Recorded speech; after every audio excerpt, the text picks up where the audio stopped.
Hello दोस्तों, इस video में हम लोग बात करेंगे कर्व्स इन स्पेस का अपना अगला टॉपिक जो कि है ऑस्क्यूलेटिंग स्फेयर। इस वीडियो में हम जानेंगे साहब कि ऑस्क्यूलेटिंग स्फेयर क्या होता है, ठीक, और उसकी इक्वेशन क्या होती है वो हम जरा देखते हैं। ध्यान दो।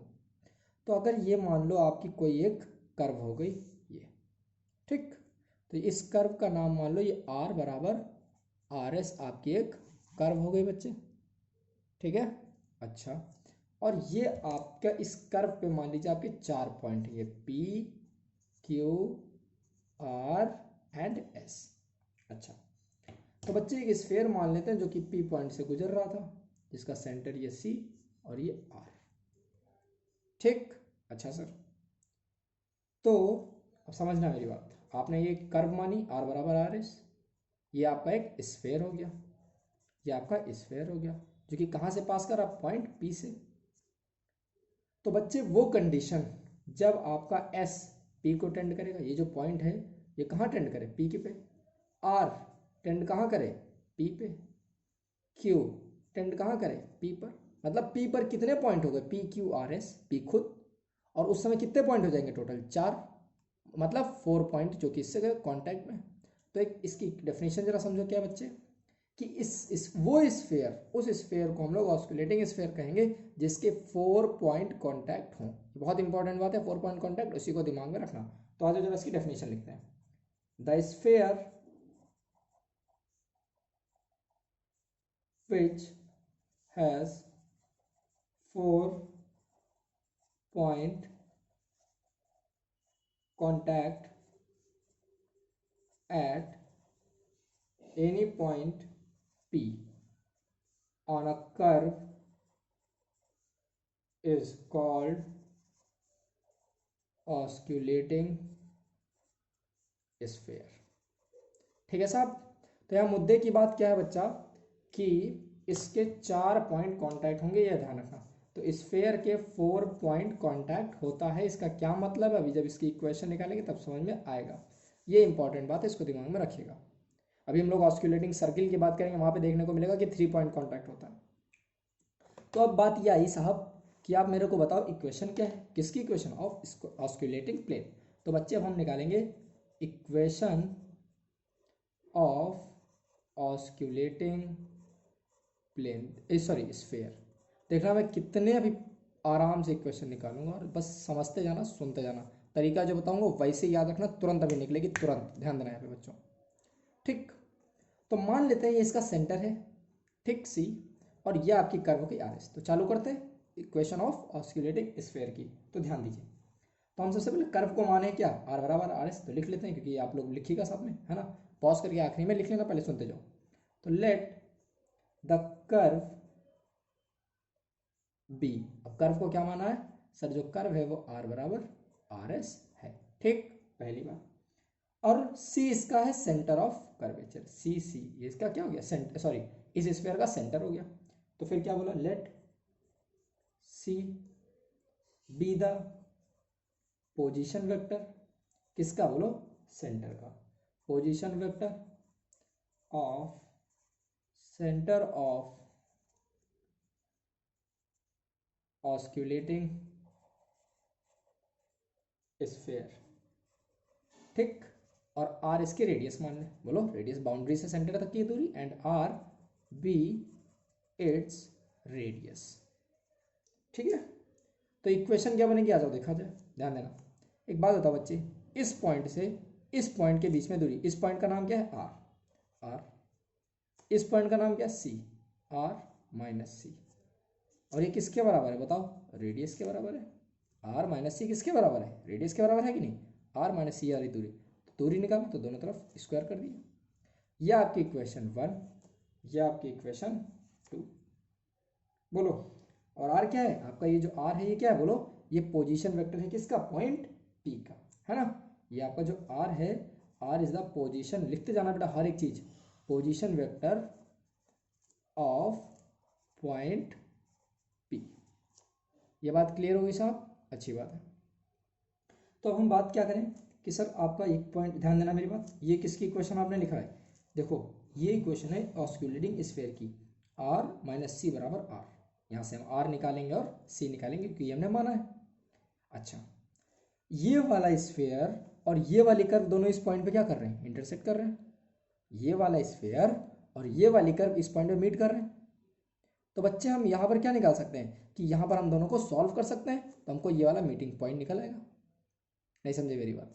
अगर कोई इक्वेशन मान लो कोई x बराबर वाई, मान लो एक कोई दो इक्वेशन अगर इंटरसेक्ट कर रही हैं तो एक की वैल्यू दूसरे में पुट करके वैल्यू निकालते थे, तो ऐसे ही इस r की वैल्यू यहाँ पे पुट करेंगे। क्यों? क्योंकि वो उसको सेटिस्फाई कर रहा है इस पॉइंट पे।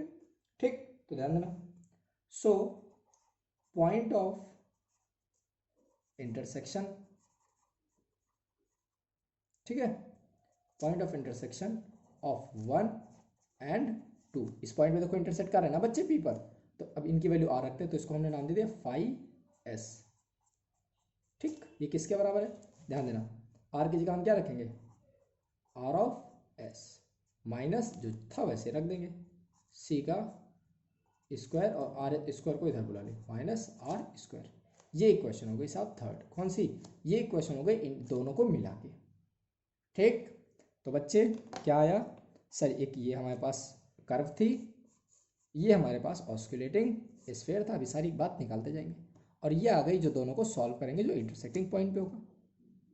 अब अच्छा मेरे को एक बात बताओ यार, क्या ये बच्चे क्या है, 4 पॉइंट कॉन्टैक्ट है, और 4 पॉइंट कॉन्टैक्ट में क्या चीज़ बताया था मैंने आपको एकदम स्टार्टिंग वाले वीडियो में, कि अगर फाई एस आपकी 4 पॉइंट कॉन्टैक्ट शो कर रही है, मतलब phi dash, phi S zero, phi dash zero, phi double dash zero and phi triple dash zero, उससे एक कम तक क्या होते बराबर जीरो, इसको 4 पॉइंट कॉन्टैक्ट बोला जाए या थर्ड ऑर्डर कॉन्टैक्ट, दोनों बात बोल सकते हैं।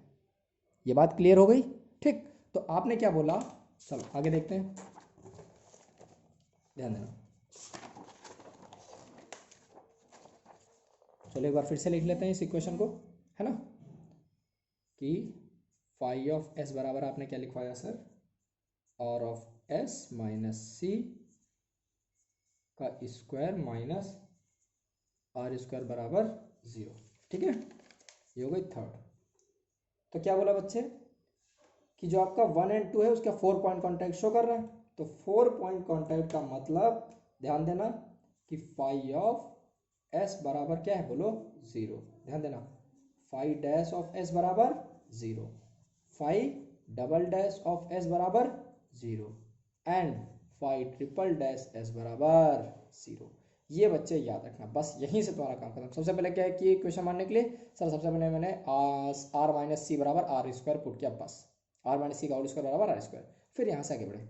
तो फाई ऑफ एस बराबर 0 का मतलब क्या है, इसको हम सॉल्व करेंगे। बोलो, चलो तो चालू किया जाए यहाँ से। ठीक है, तो फाई ऑफ एस बराबर 0, दिस इम्प्लाइज, ध्यान देना यहाँ पे, कि are of S minus C का स्क्वायर, है ना, माइनस आर स्क्वायर किसके बराबर है, बोलो 0 के बराबर। ठीक, पहली बात हो गया ना, आगे बढ़ा जाए। चलिए, अगर ये इक्वेशन जो भी है ना, ये तीसरी है, तो इसका नाम चलो हम दे देते हैं इक्वेशन फोर्थ। तो डिफरेंशिएट कर दें अगर हम इक्वेशन फोर्थ को, डिफरेंशिएटिंग इक्वेशन फोर्थ, तो क्या मिल जाएगा, फाई डैश ऑफ एस बराबर 0। बोलो, फाई डैश ऑफ एस बराबर 0, फाई डैश ऑफ एस बराबर 0, और फाई एस अगर ये है तो फाई डैश निकल जाएगा, बोलो यहाँ से, तो फाई डैश क्या आ जाएगा, फाई डैश ऑफ एस, ये देखो फाई एस है, इसको डिफरेंशिएट करो, ध्यान देना 3 पॉइंट लगाया, तो क्या हो जाएगा, 2 नीचे आ जाएगा, बोलो। ठीक, तो चालू किया जाए फटाफट, है ना, मैं यहाँ पे अब फटाफट आर माइनस सी, मैं ऐसा हटा दे रहा हूँ ऐसे, है ना, और डॉट देखो ये आ जाएगा, और आर को करोगे तो क्या हो जाएगा, आर डैश, ये तो कांस्टेंट है, हो गया क्या, 0। ठीक, एक और बात बताओ बेटा, तो यहाँ से चालू करें, है ना, और सिंस फाई डैश एस बराबर क्या है 0, तो इसको हम सॉल्व कर देंगे। चलो ध्यान दो, तो R minus C dot R dash बराबर क्या है 0। ठीक, तो बच्चे एक बात बताना, R minus C dot R dash का मतलब होता है बेटा टी कैप बराबर 0, ये क्वेश्चन 5, ध्यान रखना। चलिए आगे बढ़ जाए, ये एक पॉइंट हो गया। अगला, phi double dash of S बराबर भी क्या होता है 0, तो उसका क्या मतलब है, फाई डैश ये है, इसी को एक बार और डिफरेंशिएट कर दें, फाई डैश ये है या ये है, एक ही बात है, तो एक और डिफरेंशिएट कर देंगे, क्या आ जाएगा, फाई डबल डैश, चलो इसको एक बार फिर से डिफ्रेंशिएट किया जाए। आर को डिफ्रेंशिएट करोगे तो क्या आ जाएगा, आर डैश, और आर डैश पहले से था, बोलो आर डैश पहले से था, ठीक, ध्यान देना मेरी बात। तो इसको चलो चलो इसी को कर लो या इसको कर लो, दोनों एक ही बात है, चलो इसको करते हैं, ठीक, ध्यान देना। तो इसको किया जाए, ठीक है, पहले हम इसको डिफ्रेंशिएट करेंगे। तो आर को डिफ्रेंशिएट जब करेंगे बच्चे तो क्या हो जाएगा, बोलो आर डैश और डॉट टी कैप प्लस, इसको कर चुके हैं, इसको छोड़ देंगे, R minus C dot, T को नहीं किए थे तो टी डैश बराबर 0। एक और बात ध्यान रखना, आर डैश मतलब क्या, T cap dot T cap plus R minus C dot, और टी कैप मतलब सेरेंट फॉर्मूला याद करो, टी कैप डैश क्या था, कापा एन कैप बराबर 0, और डॉट डॉट मतलब क्या हो गया 1, तो 1 plus R minus C dot kappa N बराबर 0। ठीक है बच्चे, तो यहाँ से हम क्या बोल सकते हैं सरकार, आर माइनस सी बराबर डॉट एन कैप, ये बच्चे उधर जाएगा तो -1 और अपॉन कापा को नीचे भेज दें, बोलो ठीक, ध्यान देते रहना, बहुत थोड़ा सा लंबा लग रहा है तुम्हें बट है वैसा नहीं। तो आर माइनस सी है ना डॉट एन कैप बराबर 1 अपॉन कापा होता है रो, सारी बातें यार पुरानी चीज़ें हैं, सब बता चुका हूँ मैं।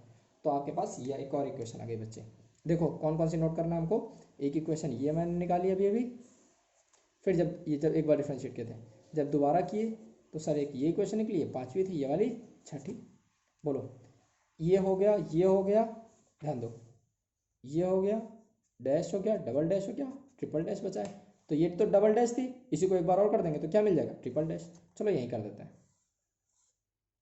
तो five triple dash of S बराबर 0 का मतलब क्या है, इसी को एक बार और डिफ्रेंशिएट कर दो, तो आर को करोगे क्या हो जाएगा, बोलो बच्चे, दिस इंप्लाइज आर को करोगे तो R dash dot N cap plus, R को कर चुके हैं तो आर माइनस सी, ठीक, डॉट एन को करोगे तो एन कैप डैश बराबर 0, ठीक, ध्यान देना, आर डॉट मतलब क्या हो गया बच्चे, T cap dot N cap plus R minus C dot N cap dash बराबर 0, और बच्चे ये क्या हो जाएगा, दोनों परपेंडिकुलर होते हैं टी और एन, तो ये हो गया 0, तो ये हो गया 0, बचाइए और इसको सॉल्व करते हैं अब, तो R minus C dot N cap dash बराबर 0। अब अगर याद है तुमको तो ध्यान देना, ठीक है, फ्रेनेट फॉर्मूला फिर से आ गया यहाँ पर काम, R minus C dot N cap dash का मतलब क्या था, tau B cap minus kappa T cap बराबर 0। भाई साहब ये फ्रेनेट फॉर्मूले में बताया गया था, T dash B dash and N dash N cap dash, अगर याद होगा तो, ठीक, फिर अपन इसको थोड़ा सा सॉल्व किया जाए, ठीक है, आ जाओ देखा जाए। तो यहाँ पर देखो एक गलती कर दी हम लोग, इधर क्या था, माइनस रो था मेरे पास और यहाँ पे मैंने 0 कर दिया, तो माइनस रो था तो रो भी तो जब डिफ्रेंशिएट हो जाएगा तो क्या हो जाएगा, माइनस रो डैश होगा ना यार, यहाँ पे ये नहीं लिखे थे सॉरी भाई, माइनस रो डैश, यार ये बहुत गंदा हो रहा है, अगले पेज पे करते हैं जरा, देखो उसको, चलो उसको आगे देखते हैं क्या आया था बच्चे साहब, ये आपके पास आया था आर माइनस सी, ठीक है, dot tau B cap minus kappa T cap बराबर माइनस रो डैश। अच्छा एक बात बताओ, जो पुरानी थी उनको भी लिख लें, बार बार पेज पर पलटे नहीं, एक हमने ये निकाली थी R minus C dot T cap बराबर 0, और एक मैंने निकाली थी बच्चे R minus C dot N cap बराबर माइनस रो, एक ये निकाली थी, एक ये निकाली थी और एक ये थी, है ना, यहाँ से हम आगे बढ़ रहे थे।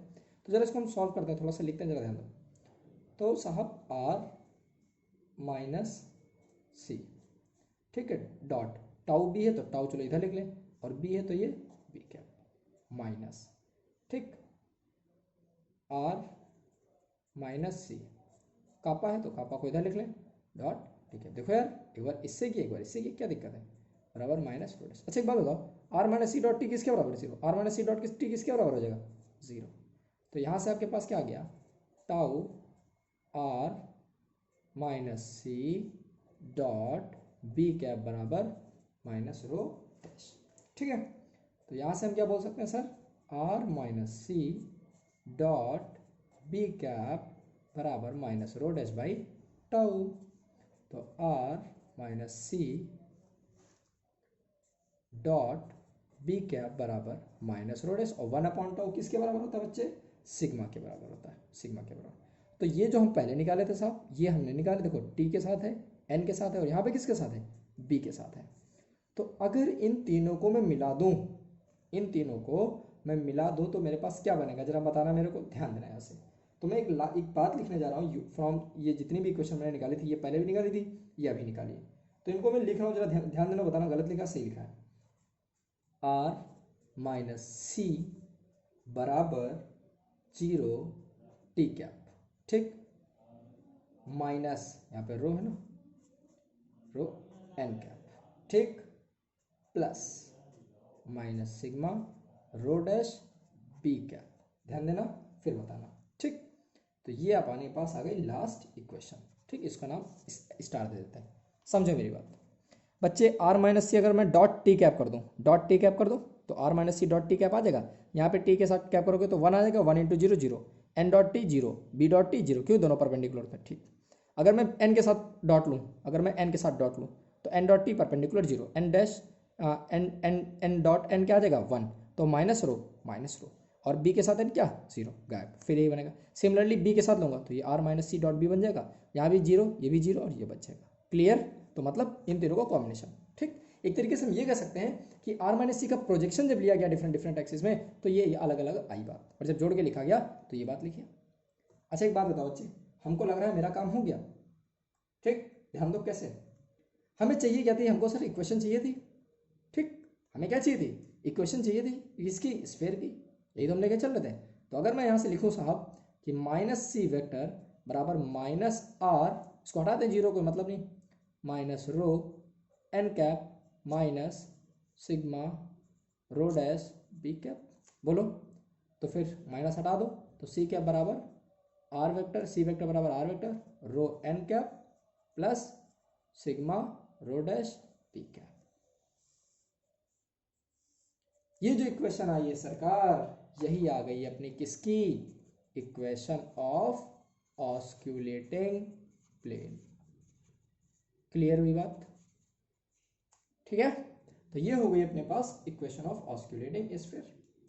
अब तुमको हो गया सर इतना निकाल दिया, तो एक और बात निकाल दो, क्या निकाल दें, रेडियस की चलो वैल्यू निकाल दें, आ जाओ ध्यान दो, आर माइनस सी का स्क्वायर बराबर आर की square, and what is R minus C, this is R minus C, अरे यार बोलना, ये रहा आर माइनस सी, क्लियर। तो आर माइनस सी का स्क्वायर मतलब क्या, R minus C dot R minus C, ध्यान दो, तो रखो इसको, minus rho N cap minus sigma rho dash B cap का स्क्वायर बराबर आर स्क्वायर। और बच्चे डॉट लोगे ना, ध्यान देना मैं क्या कह रहा हूँ, इसका स्क्वायर का मतलब होता है डॉट, ध्यान दो क्या कह रहा हूँ मैं, ये चीज़ ला ला ला, गाना नहीं आता यार, और आजकल के गाने सुनने वाले तो होते नहीं, देखने वाले होते हैं, है कि नहीं यार, बताओ, तुम ही बताओ, मैं गलत बोल रहा हूँ, सारे गाने तो देखने वाले होते हैं। अब ध्यान देटा, एन डॉट एन गायब, बी डॉट बी वही आ जाएगा, और इसको पूरे को क्या बोलोगे, उसका स्क्वायर लिखा मैंने, ठीक। चलो तो यहाँ पे वही चीज़ लिखी जाए, रो डैश सॉरी सिग्मा, इसको क्या बोलते हैं रो डैश, और ये क्या हो जाएगा सिग्मा रो डैश का स्क्वायर बराबर आर स्क्वायर, ठीक है साहब। तो बच्चे यहाँ से मेरे को मिल गया क्या, रेडियस ऑफ ऑस्क्यूलेटिंग प्लेन। तो यार इसी के साथ विदा लेते हैं भैया, गाना देखो चाहे सुनो, मुझे मतलब नहीं, समझ में आया तो प्लीज़ यार लाइक शेयर सब्सक्राइब कमेंट जो मन में आया कर दो ना। Thank you class.